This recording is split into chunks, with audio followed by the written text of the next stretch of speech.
I still remember the exact moment when Marcus Hale tried to humiliate me in front of everyone on his yacht. The sun was setting over the Mediterranean, casting golden light across the deck where 50 of the wealthiest people in Europe stood with champagne glasses, and I was standing there frozen as this billionaire pointed at me and said loud enough for everyone to hear that people like me didn't belong in his world. What he didn't know was that his attempt to shame me would lead to police boats surrounding his yacht within the hour, and that the person who would defend me most fiercely would be someone I never expected. But I'm getting ahead of myself. To understand how I ended up there, you need to know who I was before that night, and how I convinced myself for years that I could keep pretending. My name is Daniel, I'm 34 years old, and until 2 years ago I was living what everyone would call a perfect life. I worked as a senior consultant for a prestigious firm in London, the kind of job where you wear tailored suits and fly business class to meetings in Dubai and Singapore. I had a girlfriend named Sophie, a beautiful woman who worked in marketing and who my mother absolutely adored. We'd been together for 3 years, and everyone, including Sophie, expected me to propose any day. We had the flat in Kensington. We had the weekend trips to the Cotswolds. We had dinner parties where our friends would drink wine and talk about property investments and which schools their future children would attend. On paper, my life was exactly what it was supposed to be, but there was something I'd been pushing down for as long as I could remember. It started when I was a teenager. These moments of noticing other boys in ways I knew I shouldn't. I told myself it was just confusion, just admiration, just the normal uncertainty of adolescence. When I got to university, I dated women exclusively, and I was good at it. I knew how to be charming, how to make them laugh, how to be the boyfriend they wanted, and I did care about them, genuinely. But there was always something missing, something I couldn't name. After particularly intimate moments with Sophie, I'd lie awake feeling empty in a way I couldn't explain. I'd catch myself staring too long at men at the gym, or feeling something stir when a colleague touched my shoulder, and I'd immediately shut it down. That doesn't mean anything, I'd tell myself. Everyone notices attractive people. It's just biology. The turning point came when my firm assigned me to work on a major acquisition deal with a client named Adrian Castellano. Adrian was 41, a self-made entrepreneur who'd built a tech company worth hundreds of millions before selling it and moving into private equity.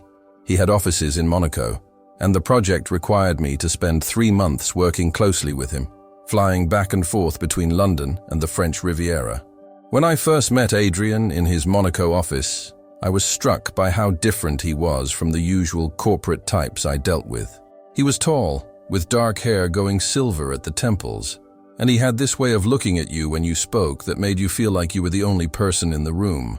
He wore expensive clothes, but somehow made them look casual, and he had a scar along his left jawline that he never explained. Our working relationship started professionally enough. We'd spend hours going over financial projections and legal documents, but Adrian had this habit of turning everything into a conversation. He'd ask me about my life, my opinions on things that had nothing to do with work. He talked about art and philosophy and places he'd traveled, and I found myself looking forward to our meetings in a way that had nothing to do with the deal we were working on. He mentioned casually one afternoon while we were reviewing contracts that he'd been married to a woman years ago, but was now with a man named Philippe. He said it so matter-of-factly, without shame or explanation, and I remember feeling my chest tighten. I changed the subject quickly. Over those 3 months, I started noticing things about myself that I couldn't ignore anymore. I'd catch myself thinking about Adrian at odd moments, remembering the way he laughed or the way his hand looked holding a pen. When we'd have dinner meetings, I'd become hyper-aware of the space between us, of whether our knees might touch under the table. I started comparing the way I felt around him to the way I felt around Sophie, and the difference was undeniable. With Sophie, everything was comfortable, safe, familiar. With Adrian, I felt awake in a way I'd never experienced. My hands would look for something to do, so they wouldn't reach across the table. I'd hear my voice change slightly when I talked to him, becoming more animated, more real. The worst part was the guilt. I'd go home to Sophie, and she'd ask about my day, and I'd tell her about the deal, carefully editing out how much I'd thought about Adrian, how I'd spent 20 minutes choosing which shirt to wear to our meeting. I started having trouble sleeping. I'd lie next to Sophie and feel like a fraud, like I was stealing something from her by being there, but admitting the truth felt impossible.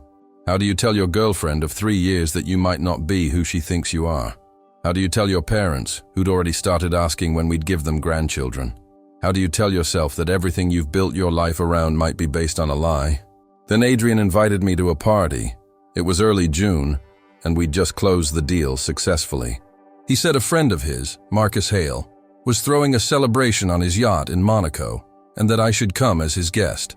Marcus Hale was one of those billionaires you read about in the financial press, inherited wealth from shipping, expanded into real estate and luxury hotels. Adrian mentioned that it would be good networking, that half the private equity world would be there. I said yes before I really thought about it. Sophie was away that weekend visiting her sister in Edinburgh, so there was no conflict. I flew to Nice on a Friday afternoon and took a car to Monaco. The yacht was impossible to miss. 150 feet of gleaming white hull docked in Port Hercules, with staff in crisp uniforms directing guests up the gangway. I'd been to corporate events before, but this was different. This was wealth on a scale I'd only seen in magazines. The main deck had been transformed into a party space with a live jazz band, tables covered in orchids, and waiters circulating with champagne and caviar. The guests were a mix of European aristocracy, tech founders, investors, and celebrities I vaguely recognized. Everyone looked effortlessly expensive. Adrian met me near the bar. He was wearing a navy suit without a tie, and he smiled when he saw me in a way that made me forget for a moment where I was. He introduced me to several people, his hand occasionally touching my lower back to guide me through the crowd. And each time he did it, I became very aware of the exact spot where his fingers pressed against my jacket.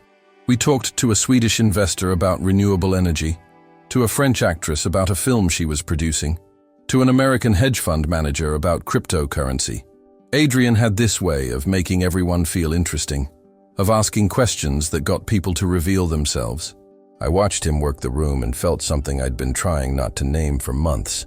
Marcus Hale appeared around 8 o'clock, making a grand entrance from the yacht's interior. He was in his early 50s, deeply tanned, with the kind of white teeth that come from expensive dentistry. He wore a white suit and had a much younger woman on his arm, who looked bored. He moved through the party, accepting congratulations and compliments, holding court near the bow where the view of Monte Carlo was most dramatic. Adrian leaned close to me and said quietly that Marcus was an ass, but had money in several of Adrian's funds, so we should at least say hello.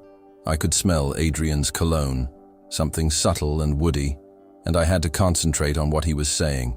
We approached Marcus while he was talking to a group about his new hotel development in Dubai. He saw Adrian and his face lit up in that false way of people who view friendship as transaction. They shook hands, and Marcus immediately started talking about returns and investment opportunities, barely acknowledging me until Adrian introduced me as the consultant who'd helped close his recent deal. Marcus looked me over in a way that made me uncomfortable, like he was assessing my worth, and then said something about how Adrian always had excellent taste in his team. There was something in the way he said it, a slight emphasis on taste that felt loaded. Adrian either didn't notice or chose to ignore it. The party continued. The sun set, the lights of Monaco came on, and the yacht began to feel magical, in that way expensive things do when you're slightly drunk. I'd had 3 glasses of champagne and was feeling looser than usual. Adrian and I ended up on the upper deck, away from most of the crowd, leaning against the railing and talking about nothing important. The conversation had drifted to travel, to places we wanted to see, and Adrian was telling me about a trip he'd taken to Japan where he'd stayed in a monastery for a week. I was watching his face as he talked, the way his eyes crinkled when he smiled, and I realized with sudden clarity that I was in love with him. Not infatuated, not confused, but genuinely in love. The realization hit me like a physical thing, like someone had pushed me, and I must have made some expression because Adrian stopped talking and asked if I was all right. I should have said I was fine. I should have made an excuse and gone to the bathroom to collect myself. Instead, I said, and I still don't know where the courage came from, that I needed to tell him something. Adrian turned to face me fully, his expression becoming serious, and I felt my heart doing something complicated in my chest. I told him, my voice barely above a whisper, that the last 3 months had been the best of my professional life, but that it wasn't really about the work. I told him that I'd been lying to myself for a long time, and that being around him had made it impossible to keep lying.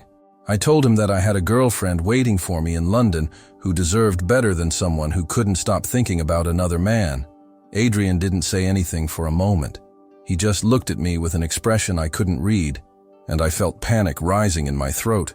I'd just ruined everything, ruined our professional relationship, ruined whatever friendship we'd built, probably ruined my career because Adrian could easily tell my firm that I'd behaved inappropriately. But then he reached out and put his hand on my arm, and he said very quietly that he'd known for weeks, that he'd seen the way I looked at him, and that he'd been trying to be professional about it because he knew I was with someone.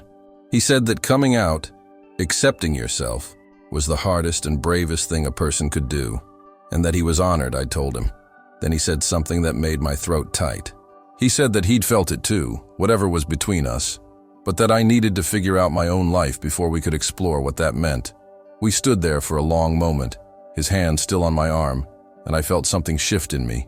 Some wall I'd been maintaining for years, starting to crack. I was about to say something else when we heard loud voices from the deck below. We looked over the railing and saw Marcus Hale holding court again, but this time his voice was raised and aggressive. He was talking to a young man I'd noticed earlier, maybe 25, who'd been serving drinks. The young man was backing away and Marcus was following him, saying something about knowing his type, about people who came to parties like this looking for opportunities, about how staff should know their place. Adrian's expression darkened. He told me to stay there and went down the stairs quickly. I followed despite his instruction. By the time we reached the main deck, a small crowd had formed. Marcus was still berating the young man, who looked close to tears. Adrian stepped between them and told Marcus to stop. Marcus turned his attention to Adrian, his face flushed with alcohol and anger, and said that Adrian of all people should understand the problem with people who didn't know where they belonged. Adrian's voice went very cold. He said that the only problem he saw was a drunk bully harassing his staff. Marcus laughed, a mean sound, and said something about how he should have known Adrian would defend him, given Adrian's preferences. The crowd went quiet. Someone near me whispered something to their companion. Marcus seemed to realize he had an audience and decided to play to it. He said loudly that he'd always been tolerant, that he'd even invested with Adrian despite his lifestyle choices, but that there were limits. He gestured around the yacht and said this was his world, built by real men, and that people like Adrian and his little friend, he pointed at the young man, were only here because people like Marcus allowed it. Then he turned and looked directly at me, standing a few feet behind Adrian, and said with a smirk that he hoped Adrian wasn't corrupting his business associates too. That would be unfortunate for everyone involved. I felt my face burn. Everyone was looking at me. Some people looked uncomfortable, others curious, a few amused. I wanted to disappear, to jump off the yacht and swim to shore. But then Adrian did something I'll never forget. He stepped closer to Marcus, close enough that the older man actually backed up slightly and said in a voice that carried across the deck that Marcus Hale was a pathetic man who used his money to make himself feel powerful because he had nothing else of value to offer the world. He said that Marcus's investments were no longer welcome in any of his funds and that he'd make sure every investor in Monaco knew exactly what kind of man Marcus was. Then Adrian turned to me, walked over and took my hand. Not grabbed it, not touched my shoulder, but took my hand and held it in front of everyone. Marcus's face went purple. He started shouting that we needed to leave his yacht immediately, that he wouldn't be disrespected, that he'd ruin Adrian's reputation, that he'd make sure no one in Europe would work with him. Adrian just stood there, still holding my hand, calm as anything. He told Marcus that he'd be happy to leave, and that he'd be taking several other guests with him who just realized what kind of man they'd been celebrating. Then he looked at the young man Marcus had been harassing and asked if he was all right, if he needed anything. The young man, his voice shaking, said that Marcus had been inappropriate with him earlier, had cornered him in one of the interior rooms and made advances, and when he'd refused, Marcus had threatened to have him fired and blacklisted from every yacht in Monaco. The crowd's energy shifted. People started murmuring. A woman I'd been introduced to earlier, someone important in French banking, said loudly that if what the young man said was true, someone should call the authorities. Marcus started backtracking, saying the young man was lying, that he was just upset about being corrected for poor service. But other staff members had appeared, and one of them, an older woman who seemed to be in charge, said that she'd witnessed Marcus's behavior, that this wasn't the first time, and that she'd already contacted the yacht management company and the police. Things happened quickly after that. Marcus tried to regain control, ordering his security to escort Adrian and me off the yacht. But Adrian didn't move. He told Marcus that if his security touched either of us, he'd add assault to the list of charges being filed. Several guests started leaving, not wanting to be associated with whatever was unfolding. The American hedge fund manager I'd met earlier clapped Adrian on the shoulder and said he'd be moving his investments too. Within 20 minutes, police boats arrived. Real police, not private security, and they came aboard to take statements. The young man Marcus had harassed filed a formal complaint, and the older staff member corroborated his story. Other staff members came forward with their own accounts of Marcus's behavior over the years. Adrian and I gave our statements about what we'd witnessed. The police were professional and thorough. They asked if Marcus had threatened us, and Adrian calmly recounted everything Marcus had said, including the homophobic remarks. I stood next to him, still processing everything that had happened, and when the officer asked if I wanted to add anything, I found my voice and said that Marcus Hale had attempted to humiliate me for being gay, even though I'd never said those words out loud before that moment. The officer wrote it down. Adrian squeezed my hand. We left the yacht around midnight. About 15 other guests left with us, including some of the most influential people who'd been at the party. We ended up at a bar in Monte Carlo, a quiet place Adrian knew, and people kept coming up to thank him for standing up to Marcus. The French banker said she'd been wanting to cut ties with Marcus for years, but hadn't wanted to be the first. The Swedish investor said he'd heard rumors about Marcus's behavior, but had dismissed them. Everyone agreed that Marcus had finally gone too far, that his reputation in Monaco was finished. Someone joked that by morning, Marcus would have trouble getting a table at a restaurant, let alone closing investment deals. I sat at the bar next to Adrian, drinking water because my hands were shaking too much for alcohol. Adrian ordered us food, something simple, and we ate in relative silence while the group around us talked and planned their exit from Marcus's various ventures. Eventually, people started leaving, heading back to their hotels or villas, and it was just Adrian and me. He asked if I was okay, really okay, and I realized I was crying, not sobbing, just quiet tears running down my face. I told him I was terrified of what I'd just admitted in front of the police, in front of witnesses, terrified of going back to London and facing Sophie, terrified of telling my parents, terrified of losing everything I'd built. Adrian listened. He didn't try to fix it or minimize it. He just listened. Then he told me about his own coming out, years ago when he was 30. He'd been married to a woman he loved, had a career in finance that depended on maintaining a certain image. He said that coming out had cost him his marriage, several friendships, and initially, some business relationships. But he said it had also given him his life back.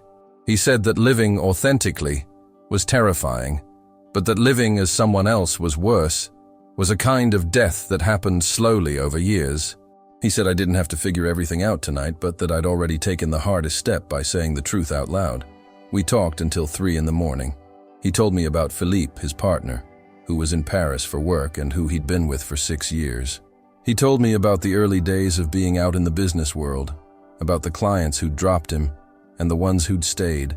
He told me about his family, his conservative Italian parents who hadn't spoken to him for 2 years after he came out, but who eventually came around when they realized they'd rather have a gay son than no son at all.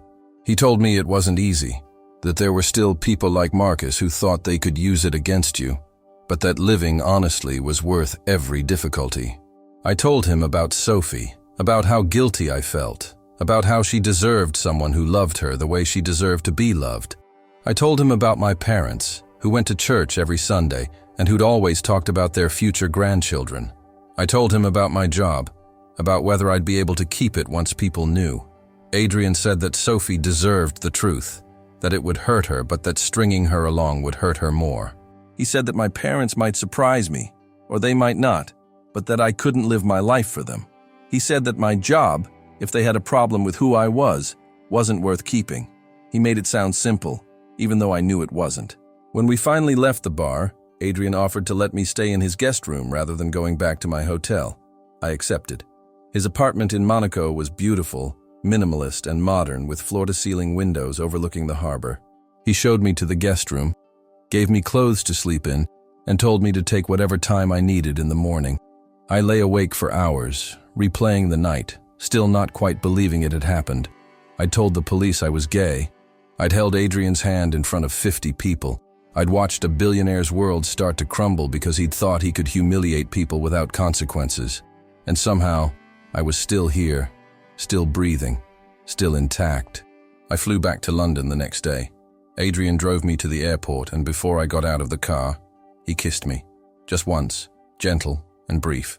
And he said that whenever I was ready, if I was ever ready, he'd like to see where things between us could go. But he said I needed to sort out my life first. Needed to be honest with Sophie and with myself. I nodded, not trusting my voice, and went to catch my flight. Breaking up with Sophie was the hardest conversation I've ever had. I did it the day I got back, before I could lose my nerve. I told her everything, sitting in our living room while she cried and asked questions I didn't have good answers for. She asked if I'd cheated on her, and I said no, not physically, but that I'd been emotionally unfaithful by staying with her when I knew something was wrong. She asked if I'd ever really loved her, and I said yes, but not in the way she deserved. She asked if there was someone else, and I told her about Adrian, about how meeting him had made me face things I'd been avoiding. She was devastated and angry and confused, and she had every right to be.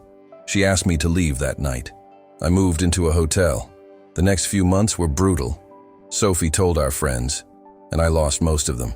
People took sides, and most sided with her, which I understood. My parents took it badly.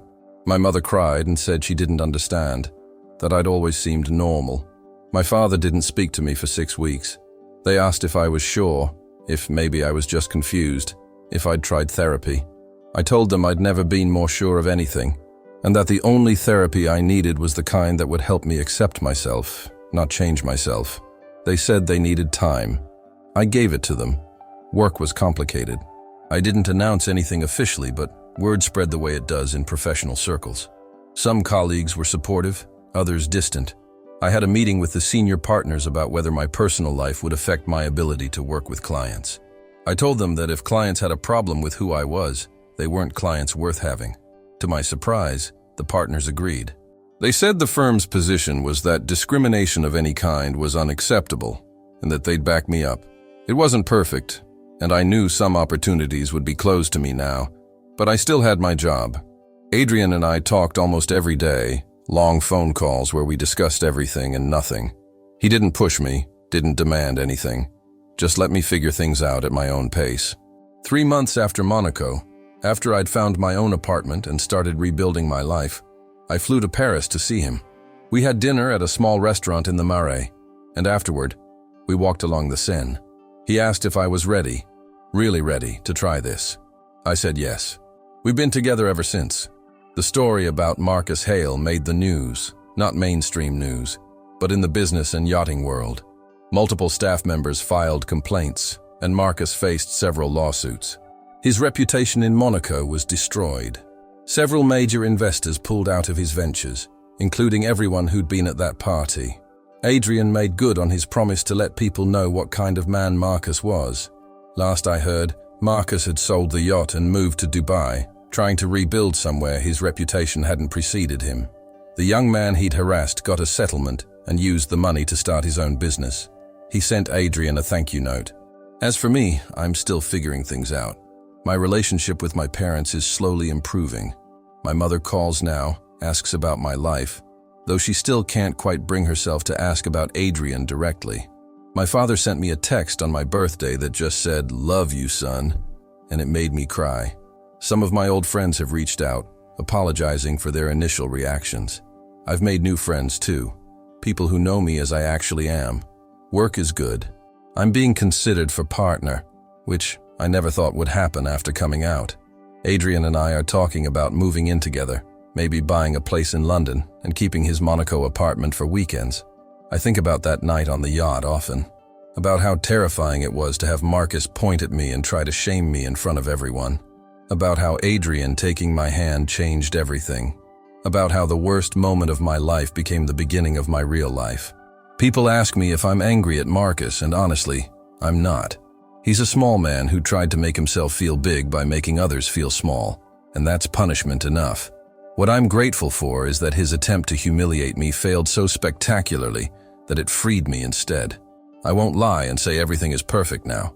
Coming out as an adult, after building a whole life based on being someone else, is complicated. There are still moments of doubt, still family gatherings that are awkward, still business situations where I wonder if I'm being judged. But there are also moments of pure joy that I never experienced before.